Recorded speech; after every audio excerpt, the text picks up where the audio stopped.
Hey guys, I wanted to talk you through, there's some notes today, and I think sometimes it's helpful I would recommend that you take the notes and then you could listen to me kind of talking through them.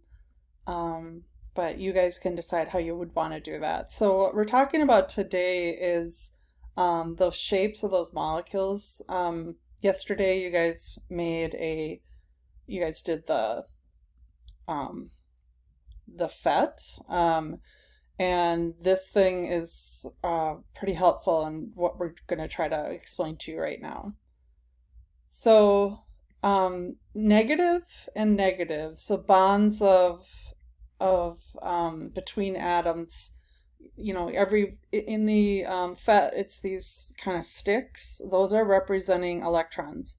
And electrons are negative. So I've got negative here, and if I try to bend them closer to each other, they quickly spread out. They get as far away as possible because they're repelling one another. So if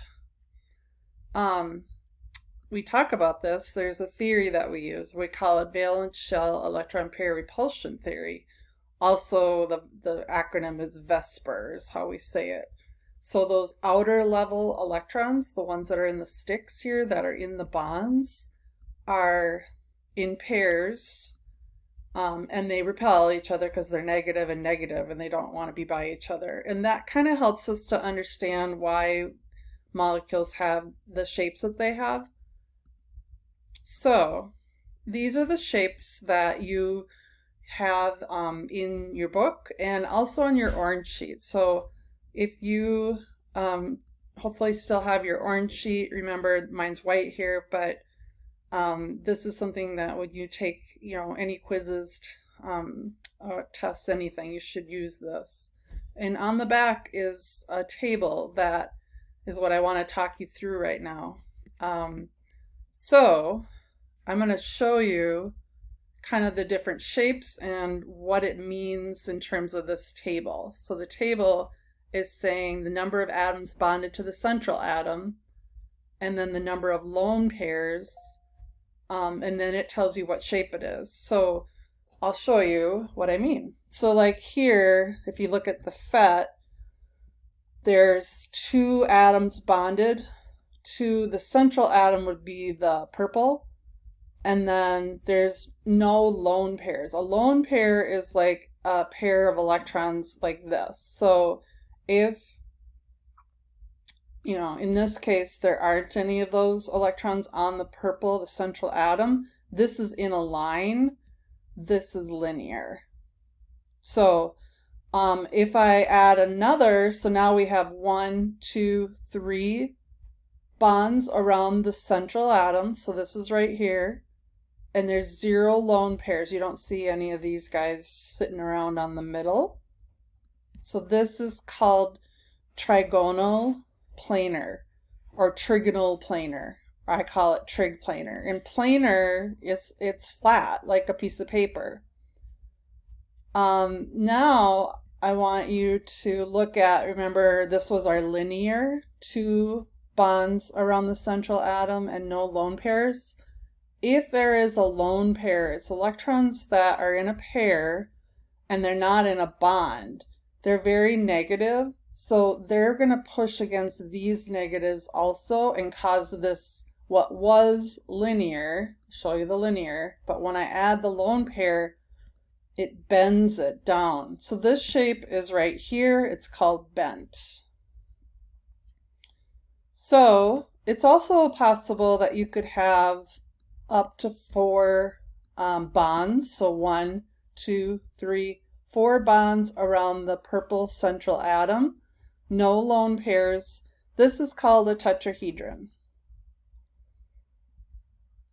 And then it's also possible, remember this one is the trig planar, but if there's a lone pair, that lone pair is, like I said, really negative, even more negative than the bonds, because it's not being shared between 2 atoms. They're just negative, and there's no other positive nucleus here.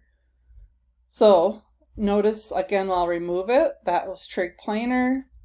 Now everything kind of bent down, but what we call this shape is trigonal or trigonal pyramidal or trig pyramidal. So this is right here on the orange sheet. And then lastly, it's possible, remember this is our linear.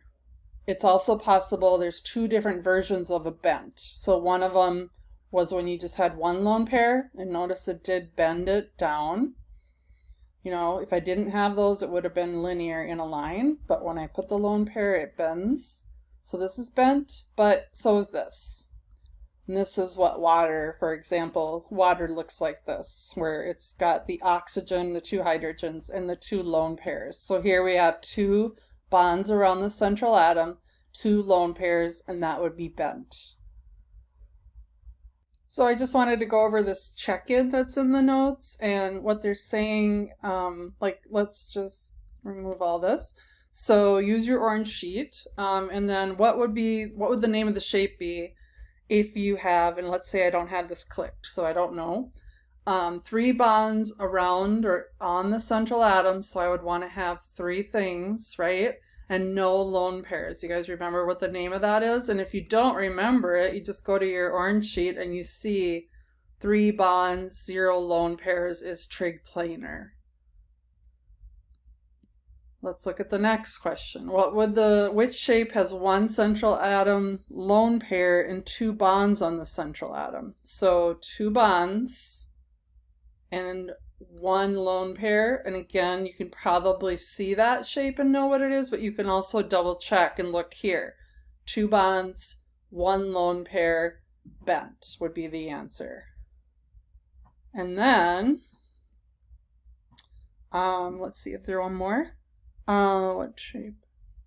Next, the last question is, what do the lone pairs on the central atom do?